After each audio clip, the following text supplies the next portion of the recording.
There we go. That looks correct.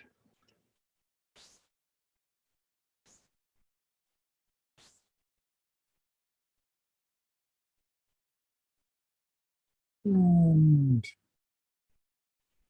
go back to our main text. Very good.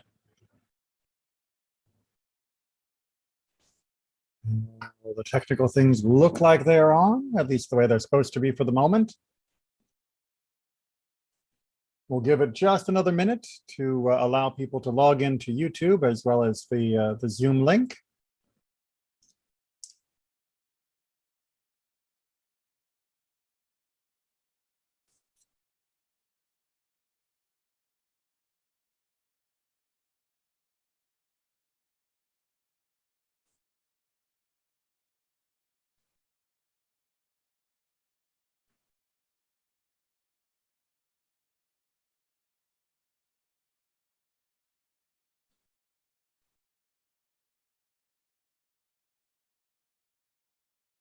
Just another second.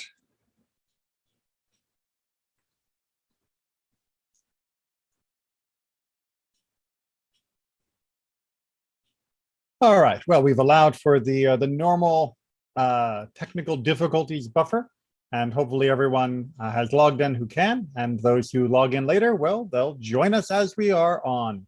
And if they need to go back and watch the beginning of the YouTube to check up on what they missed, well, that's what happens. Thankfully, we have that recording capability, and it does make it a little easier sometimes for schedules, which are not always so easy. So we are in Parashat Balak. We are coming up very fast towards the end of our time Bamidbar. Now, the beginning of Parashat Balak is famous, of course, for the story of Bilam, with the idea of Bilam, this spiritual list, being hired to come and curse the people of Israel as they are heading out towards the land of Israel. This backfires spectacularly as his attempted curses turn into praises and prophecy of success for the Israelites. And that would be a wonderful place to end the Torah portion. But instead, we're going to pick up in chapter 25. As we'll see, there is a logical reason for including the beginning of chapter 5 here at the end of the parasha, rather than allowing it to begin next week's Torah portion, which is not coincidentally known as Pinchas, which is one of the main characters from this episode. But as I said, we will talk about why this is connected to the story of Bilam as we get going with our commentary.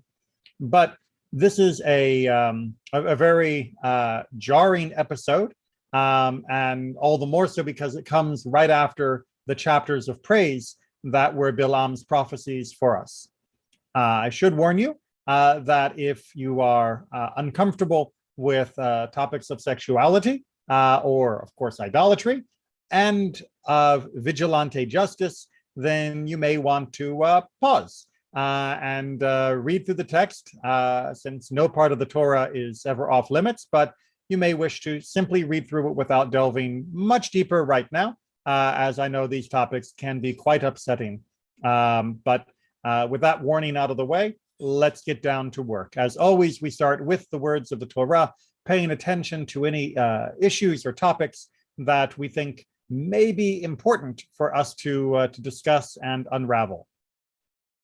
Chapter 25, verse 1. Oh, and I should point out that recently Sefaria began using, also including the Everett Fox translation of the Torah. And while I don't plan to use it every time, sometimes it does have a translation which plays better with the commentary, makes it easier to see some of the points that we are going to investigate. So for today, we will be using Fox's translation. Israel stayed in Shittim, or acacias. Shittim is the Hebrew word for acacia wood. It is also the name for this location. And the people began to whore. Oops, left in his footnote. But as he points out, the word zonah, or liznot for the verb, is referencing a lack of self-restraint, and is often used both for the physical promiscuity as well as for abandoning God and turning to idols. And they did so with the women of Moab. Now, this may be a little surprising because we just had this wonderful statement from Bilam about how wonderful we were, and now all of a sudden we are doing something terrible to ourselves. Rather than being attacked by our enemies in war, which was what the previous chapters were attempting to prepare for, we instead are falling on our own, it seems, through this issue of promiscuity, as we'll see from the next line, and also idolatry. Just a quick reminder of who Moab is. Moab is one of the descendants from Lot. Lot was the nephew of Abraham, you may remember, who was living in Sodom and Gomorrah at the time when the cities were about to be destroyed. He and his wife and 2 daughters fled. The wife didn't work out so well, having turned back, and the daughters eventually are in a cave, taking refuge with their father. They believe, incorrectly, that the entirety of the world has been destroyed, and that it is therefore up to them to repopulate the planet. And since there is only one man around, their father, they set to work making him drunk and taking advantage of him and siring children from him. From the eldest, we have the nation of Moab. So they are distant relatives, but relatives nonetheless to the Jewish people. And they lived on the eastern side of the Jordan River. And they are, like I said, part of this distant family clan structure. So, verse 2. They called the people for sacrifices to their gods. The people ate and bowed down to their gods. And Israel yoked themselves to the Baal of Peor, so the anger of Adonai flared up against Israel. All right, so this term yoking, vayitzamed, is a very powerful idea of being put into a harness. It is not quite like divkut, where a cleaving to, a clinging towards, but it is definitely a strong attachment. As one of the commentators put it, it's sort of the difference between a loose bracelet or an actual belt. But Yitzamed is more of a loose attachment, but attaching nonetheless, whereas divkut, which we are connected to God through, is a much tighter bond. But still, this is far too close for comfort. And of course, God is going to be angry about this issue. Now, who is this Baal Peor? Who is this this deity that we are now whoring ourselves out to? Well, Baal in general is a term used for the Canaanite god of storms, of power, and fertility, as is not coincidental to our story. And the idea is that this is sort of the local manifestation or celebration of that particular Canaanite deity. All right. Any questions or comments so far? All right. And Adonai said to Moshe, take all the heads of the people and impale them for Adonai, or impale them to Adonai, facing the sun, so that the flaming anger of Adonai may turn from Israel. It seems that God is rather angry about all of this, and we are looking at a mass execution that is about to take place. Moshe said to the officials of Israel, let each man kill those of his men who yoked themselves to the Baal of Peor. So Moses gives the command to carry out what God has decreed, which is to execute those that have been engaging in this idolatry. Now, you will notice that at this point in verse 5, we have only had a major problem because of the idolatry that took place, because of this yoking to this Canaanite god. Even though verse 1 began by talking about what seems to be physical promiscuity, The escalation into idolatry is what is taking center stage and what seems to be the major issue in this situation. This is what God is actually upset about. Not to say that God approves of the other promiscuity, but it is the idolatry that is the major problem. But promiscuity is not going to go away so easily. Verse 6, now here a man of the children of Israel had come and had brought near to his brothers a certain Midianiteness. And the Midianites joining in this process, or perhaps being a parallel act at the time. Before the eyes of Moshe and before the eyes of the entire community of the children of Israel, while they were weeping at the entrance of the tent of appointment, the Ohel Moed. All right, so what exactly is going on here? Well, it seems that this other member of the tribe, and he is talked about more in next week's Torah portion, is bringing this other woman, another foreign woman, and is doing so in a licentious way, but doing it in a very public, very flaunting sort of way. Now we have to ask ourselves, why were people weeping at this point? What is that trying to tell us in the story? And there are a couple of maybe simplistic answers, which is that people are upset about the idolatry and the curse that God has put on. They are upset about the necessary executions that are taking place. But we will come back to that crying in our commentary as well. So what happens when this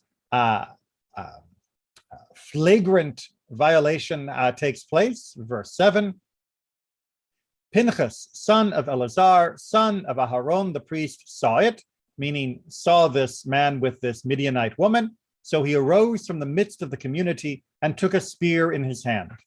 He came after the man of Israel into his private chamber, and he thrust through the two of them, the man of Israel and the woman, in her private parts, and the plague was held back from the children of Israel. So Pinchas acts as a zealot.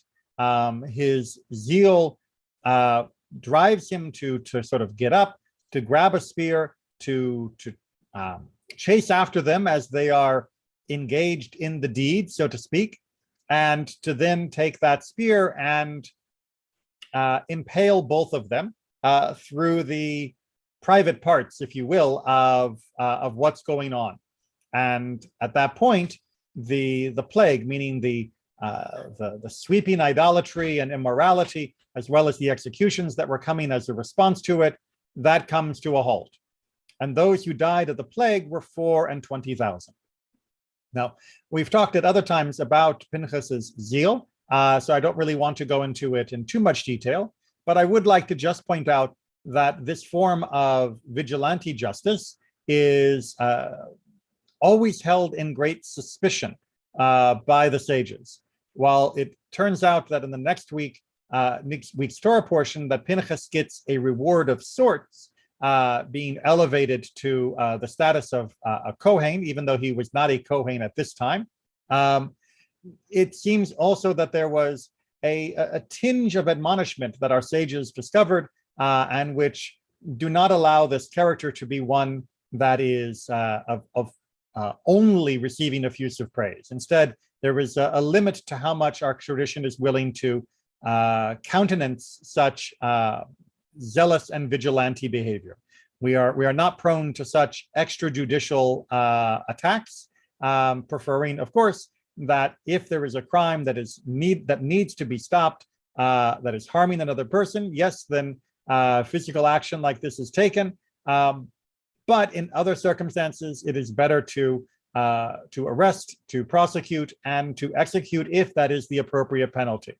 So just want to make sure that we don't think of Pinchas as being an pardon the expression, adulterated hero. It is a little bit of a mixed narrative.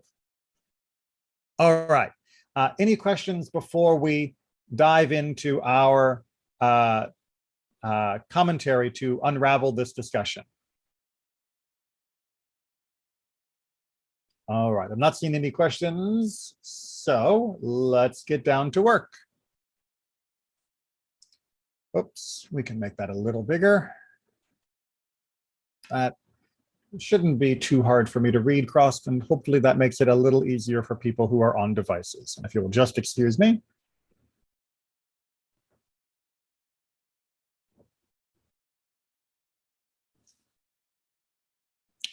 Whenever the Torah commences a paragraph with the word Vayeshev, what follows is some kind of disaster.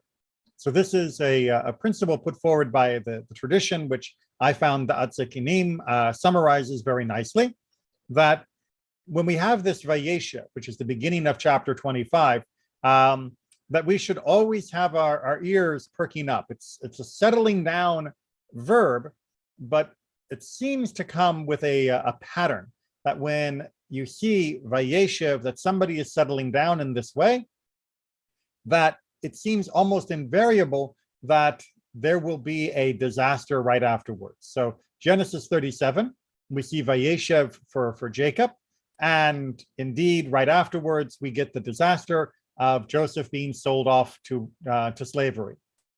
Likewise, in chapter 50 of Genesis, when Joseph is also finally settling down, you think he would have settled down earlier than this, but this is where we get this verb.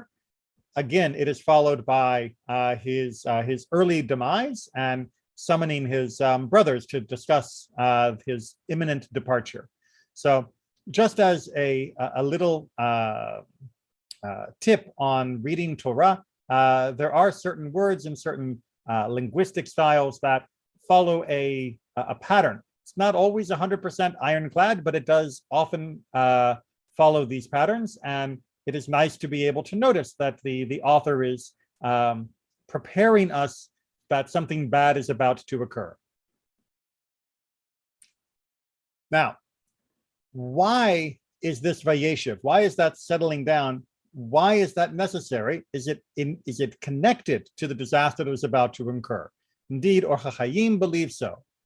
As long as the Israelites had dwelled in the wilderness, that is to say, the Midbar, instead of in or near populated areas, there had not been a single incident of unchaste behavior. From my sermon last Shabbat, I talked about this idea that Midbar, the wilderness, is not talking about the geography or the geology or the meteorology. It is not about how much rain. It is not about whether there are cactus and sand dunes. It's not about desert in the classic sense in English. Wilderness in biblical times means uninhabited area, often uninhabitable, but specifically uninhabited.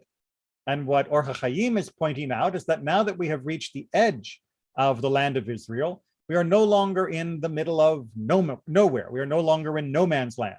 Now we are bumping up against other communities. And that seems to be the issue here. The immediate cause may have been that the Israelites took strolls in the neighborhood of their camp and encountered Moabite women. So he's hypothesizing that this settling down near this area that we'll call Shittim for the moment, is what gave them access to the opportunity for unchastity.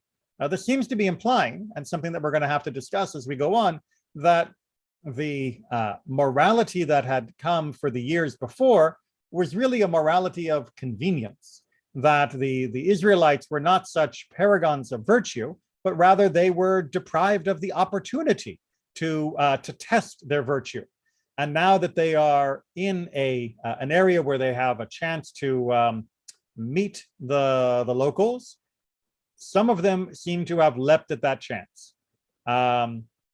Now, why would we think this strolling around would be connected to their immorality? Why would we think that they were strolling around at all?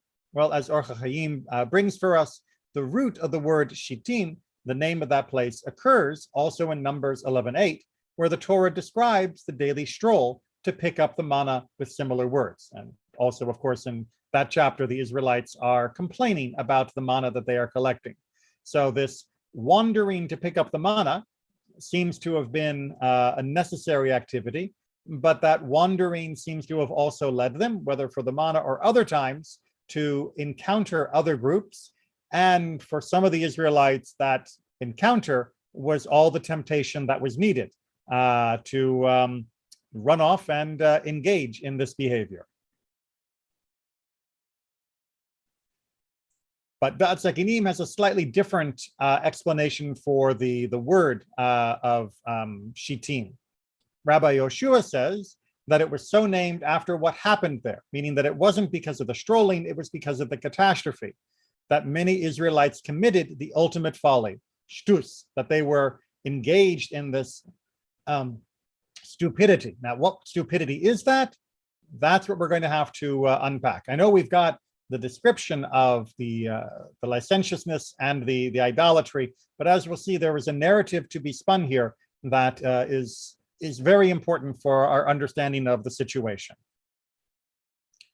But we also have to pay attention to another important term that was mentioned, which is the nation. Sometimes we refer to the people as Beit Yisrael, the house of Israel. Sometimes we refer to the nation as Bnei Yisrael, often translated as the children of Israel or the people of Israel. But sometimes we get the phrase Am. You may even know the very famous modern song, Am Yisrael Chai. And Am means nation or people in the sense of peoplehood, rather than just a group of humans. Now, Or HaChaim explains one reason why the phrase Am might have been used in this particular incident. And also, Torah had to repeat the word Am, despite having previously described the people involved as Ha'am, because the Moabites wanted to involve the Israelites in a group activity, thus breaking down each Israelite's inhibition against committing sinful acts. So he is arguing that the reason why the Moabites are insisting on this being an Am activity, a people activity, is precisely because the Moabites knew the psychology of groups. And the psychology of groups are, if you are standing around, for example, and there is one of those red ropes separating an area, let's say you're in the museum, and there's a red rope, and behind it you can see there are exhibits, but there's a red velvet rope blocking the exhibits from where you are in the other part of the room. If you were just wandering around by yourself through the museum, no one else around, chances are, for most people, you would never dream of stepping over that rope and going to see what was in the other room that had other exhibits. You would assume, well, the rope is there. That means they must be doing something in the other room. It must be off limits. Okay, I'll enjoy myself with the rest of what the museum has to offer. But if you are in a group of people and you see somebody walk up to the rope and step over it, then immediately the inhibition goes down. Immediately there is a feeling of liberation, if you will, or license that, well, if he did it, then I can do it. And by having that be done as a group, you are able to capture the minds, the hearts, the bodies in this case, of a much larger population. If you have each of them break the rule privately, it has much less influence upon the community as a whole. Having them break the rule collectively, meaning having one person break the rule, but in the collective, means that you are much more likely to crack the other bystanders, the ones that are witnessing this, and convince them to violate this act as well. And he also offers another reason why Ha'am may have been focused on in this text. The Torah describes the Israelites who became guilty of this aberration as only Ha'am, meaning just that phrase Ha'am, not Ha'am Yisrael, just Ha'am. The spiritual elite, who are customarily referred to as Israelites, as Bnei Yisrael or Beit Yisrael, was not involved. So Or HaChaim is arguing that this was not a universal behavior, that as much as it may look in the text as the Israelites did this or the nation did this, in fact, the usage of the term nation is meant to limit those that were participating, that this was not a 100% full group activity, but only some of the people were willing to go along with it. All right, I'll pause again for any questions before we get down to how this crime actually took place, how it unfolded, because as we'll see from our tradition, it is more subtle and clever than perhaps you or I would have considered. All right, not seeing any questions. So let's go ahead and talk about what happened. Oh, come on, there we are. Excuse me. So Rashi, to begin, as always, is going to give a condensed version of our tradition. When anyone's lust overpowered him, and he said to her, "Submit to me," she took out for him an image of Peor, the idol, from her bosom, saying to him, "First, prostrate yourself before this. Worship this idol."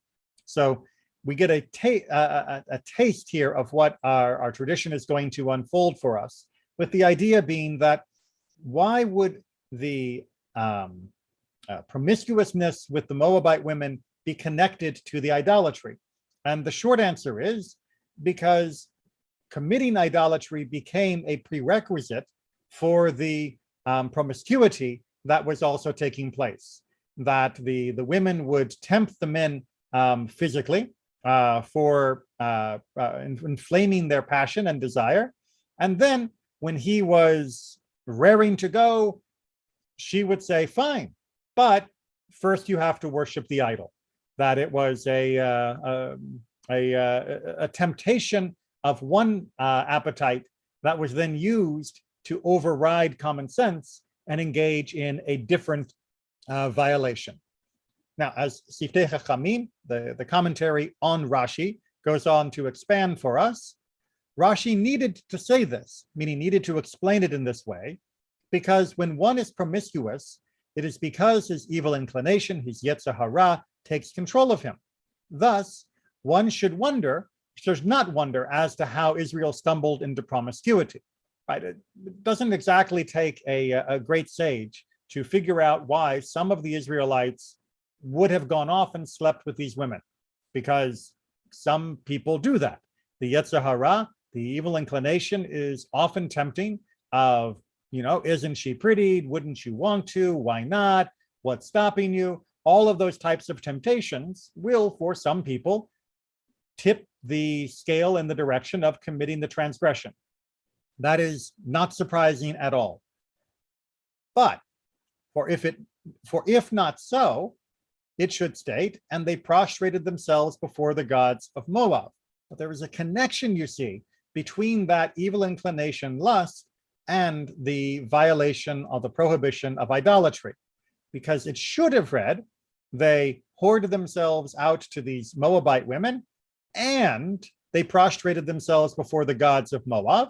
That would have been the proper parallel language structure, to simply put the women of Moab, the gods of Moab. But it doesn't. Why does it become their gods, specifically in the female form of the possessive? The suffix that shows whose gods they were is the feminine form. Why? Because their status as gods was connected to the promiscuity.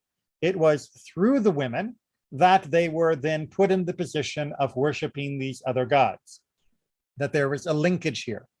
Now, that may be a little bit far-fetched. Some of you may be thinking, well, wait a minute, why, how, that doesn't make what the women were coming around and trying to tempt them in, and then as soon as they got them good and interested, bam, they would hit them with the bill for idolatry.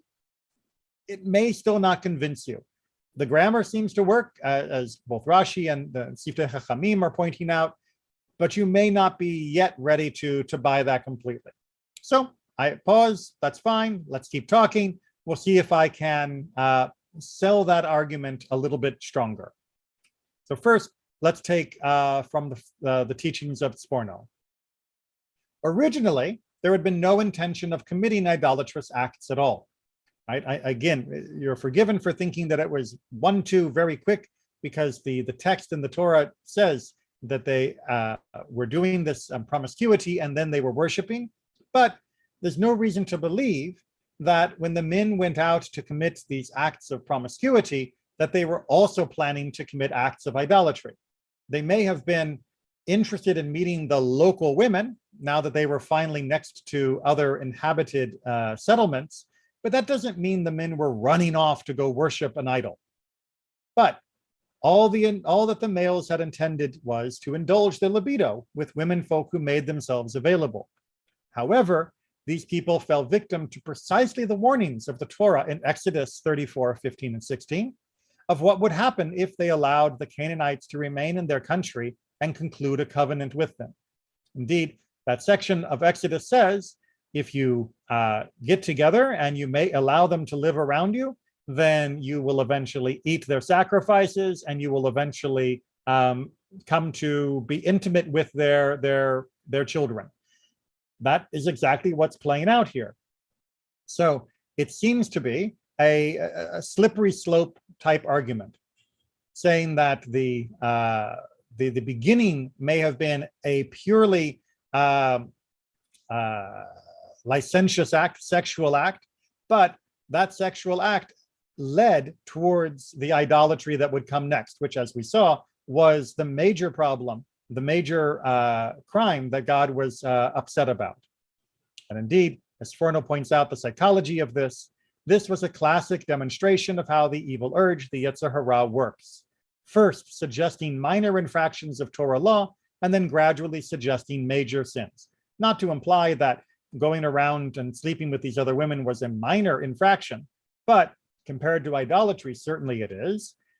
And more to the point, Sforno was trying to give us advice, not for how do we avoid Moabite women and idol worship, but for our own life, when we are tempted to break what we think is a minor Torah prohibition, to recognize that once we break down the barrier of observing the Torah's commandments for something minor, it becomes that much easier to also tear down the prohibitions for something major.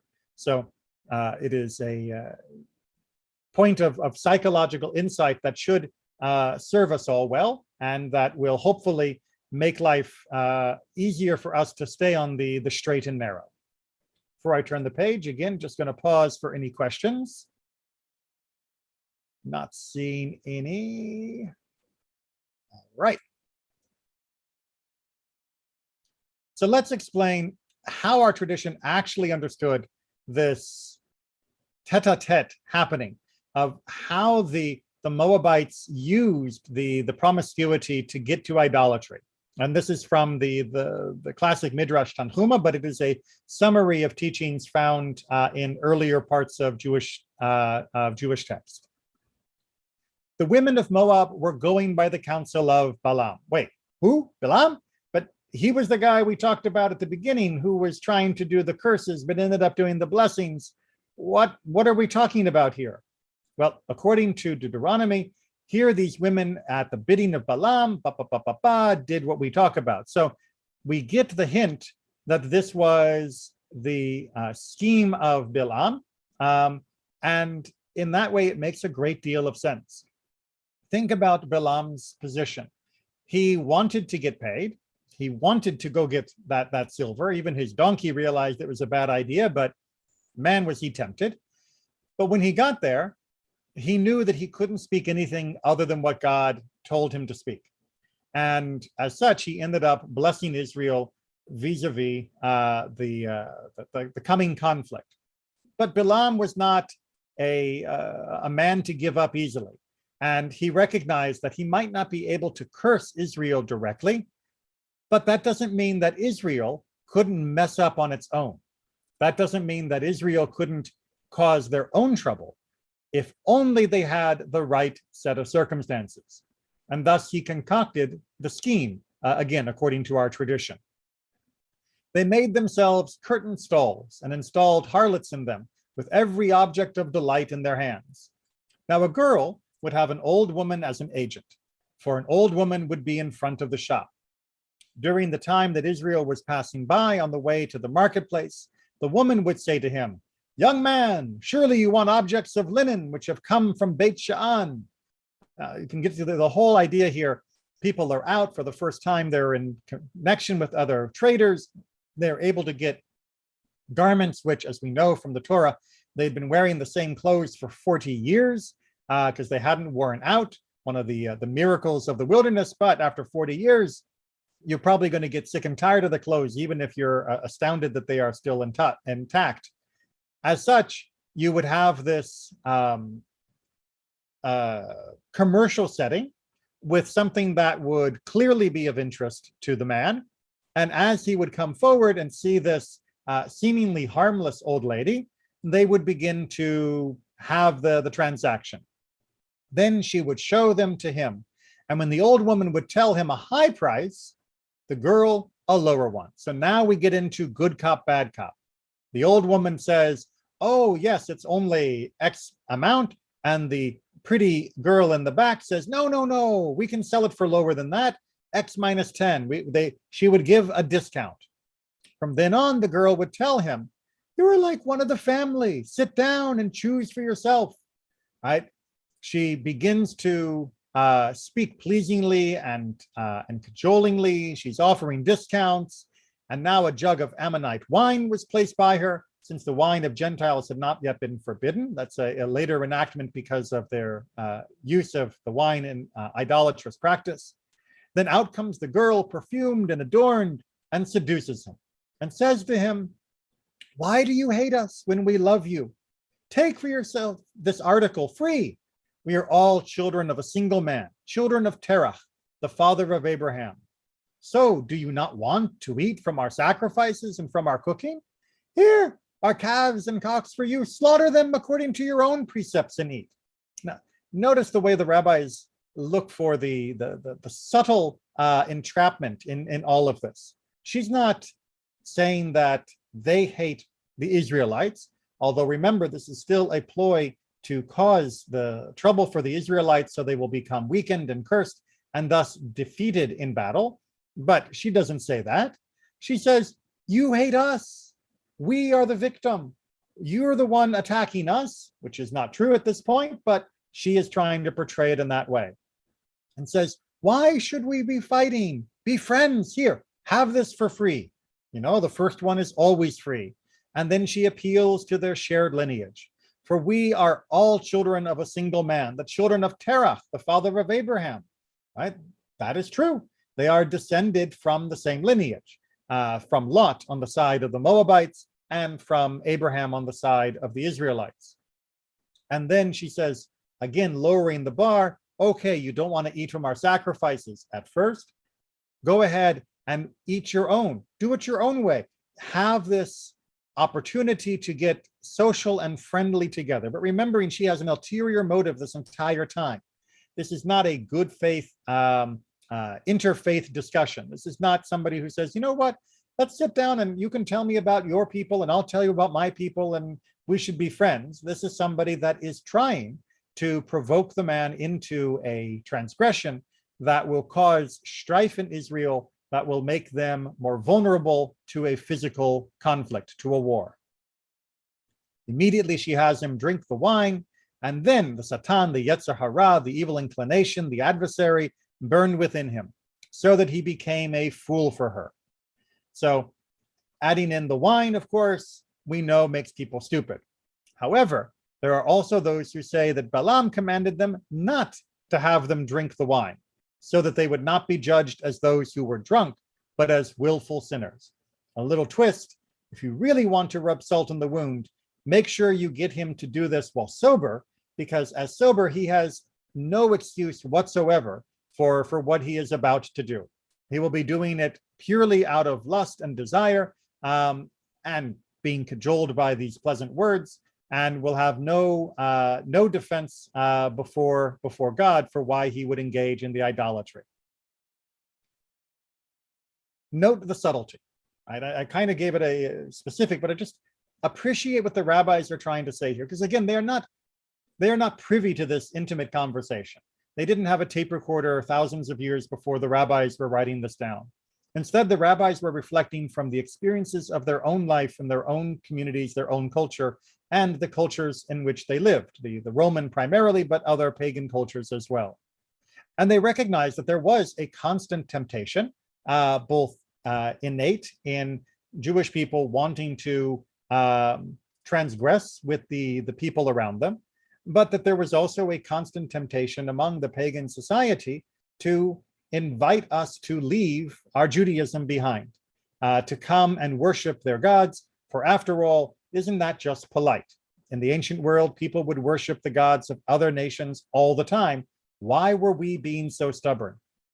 Indeed, throughout our history, whether it be in the Christian world or the Muslim world, we were constantly being harangued and cajoled and often forced into giving up our Judaism. And that's really what the rabbis are trying to channel here, to point out that the invitation to abandon your culture, your faith, your people is not going to always come at the end of a spear or sword or a pile of fire and being burned at the stake. That often you're going to be asked to abandon your faith only after having been led down this path to the point where you are vulnerable to those sorts of messages. Oh, come on, mouse. There we are. Now, the Tanhuma reminds us that this is not the only thing that's going on. You may remember that in addition to having the general promiscuity and idolatry, that there was a very blatant act of bringing a Midianite woman into the camp in front of the people and then going into the tent for their activities. Why does that figure in here? Why does this, what role does this play? What reason was there for him to bring this woman forward, the Midianite woman? To teach you that he had respect neither for heaven nor for mortals. Classic example and explanation by the sages. Some people will fear God and thus will avoid sin no matter where they are, in public or private. Some people will at least fear mortals, meaning the judges of their community. And so they will behave correctly in public, but will not behave correctly in private. By bringing the woman out in front of everyone, he is clearly saying, I don't believe in God or the human courts. I'm going to do what I want. Also, another explanation, she said to him, because I am a king's daughter, I am surrendering to no one but Moses or Eliezer. So Moses was the political leader in a sense, and Eliezer was the Kohen Gadol at this point, with Aaron having died in the last parasha. So she is basically saying, I will only let myself be promiscuous with someone of equal standing, Moses or Eliezer. And of course, he responds to her, I am as great as they are. I'll bring you before their eyes. I apologize for my typo there.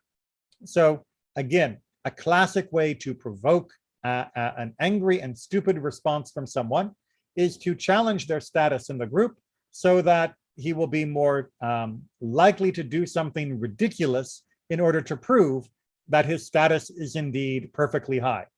Classic manipulation. So he seized her by her braid and brought her to Moses. We say this because it's literally saying he brought her, and the imagery here is one of great violence. He said to him, to Moses, son of Amram, another title of Moses, is this woman permitted or forbidden? Now, if you say that she is forbidden because this woman is a Midianite, remember that the very woman who is under you is a Midianite, and who permitted you to have her. He's, of course, talking about Zipporah. Zipporah is Moses's wife. That is indeed a Midianite. And so essentially, he is trying to claim that Moses is a hypocrite, that if Moses is allowed to have a Midianite wife, then so too he can have a Midianite, well, lover, more in context.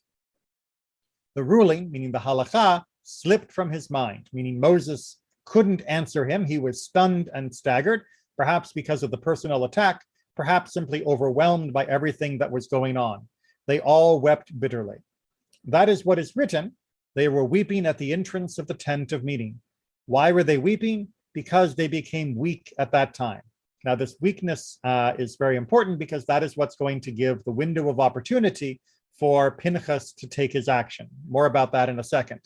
But you may be wondering, well, doesn't he have a point? Isn't Moses married to a Midianite?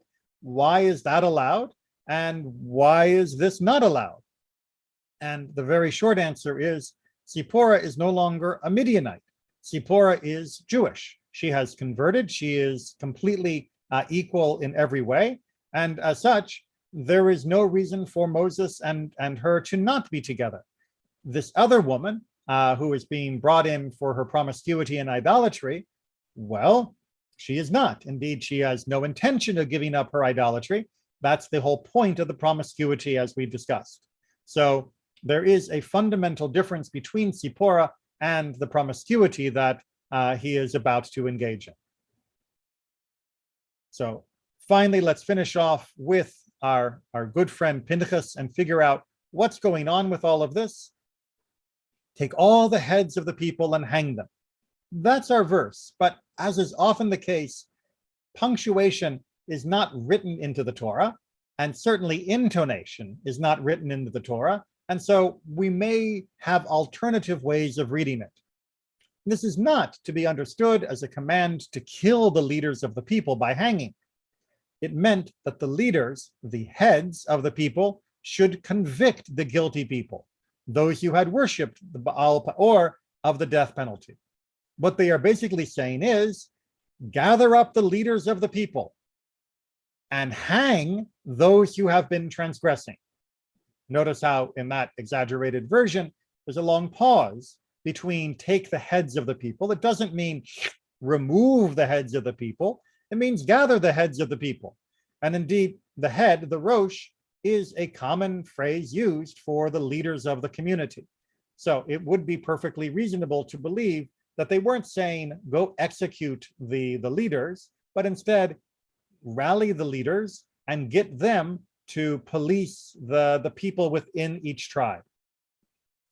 Now, we still have the question, though, did that happen? Well, although the Torah does not report that this command was carried out, the fact that God commanded Moses and he in turn commanded the judges makes it plausible to assume that these orders were carried out. So it is reasonable to expect that. Oops, as I scroll down, because as we can see, we have God commanding that these people be gathered and that there be this execution. And then we see, indeed, Moses giving the instructions that these people should take, again, the shoftei, the leaders, or the judges of the community should take them and should execute them. So that is a perfectly reasonable reading. This is not a great stretch at all. However, it doesn't say exactly that they all did that. And so our tradition does offer an alternative. We always have alternatives, and that's perfectly fine. Alternatively, they did not have a chance to complete their assignment before Pinchas killed Zimri without the benefit of a trial, Zimri being the name of the person involved in the sexual act in front of Moses and the leaders. Pinchas's deed arrested the spread of the pestilence, of the plague. So it could be that they carried this out, or it could be that they were in the process of getting ready to carry it out, but Pinchas's act was so shocking, so startling, that it stopped everything that was going on, including the deaths of the different people who had been involved, and prevented there from being greater loss of life. Again, one reason why Pinchas's act is both not always celebrated, but also looked at as being potentially beneficial to the community, if indeed his act did stop the problem that was going on and did prevent then the loss of further lives. It is complicated, but like I said, we've talked about that at other times. So with that in mind, we can see that chapter 25 is indeed a necessary continuation of the chapters of Bilam and Balak, the chapters that deal with attempts to get the best of us, to get God to be angry at us.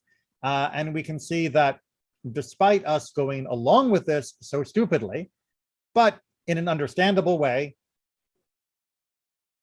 nevertheless, we were able to eventually pull back from the brink of disaster, and we were able to bring things under control. Now, the result of Pinchas's deeds get much more explanation in next week's Torah portion, or you can look through the back catalog for the teachings on Pinchas and find out more there. Any questions before we finish for today?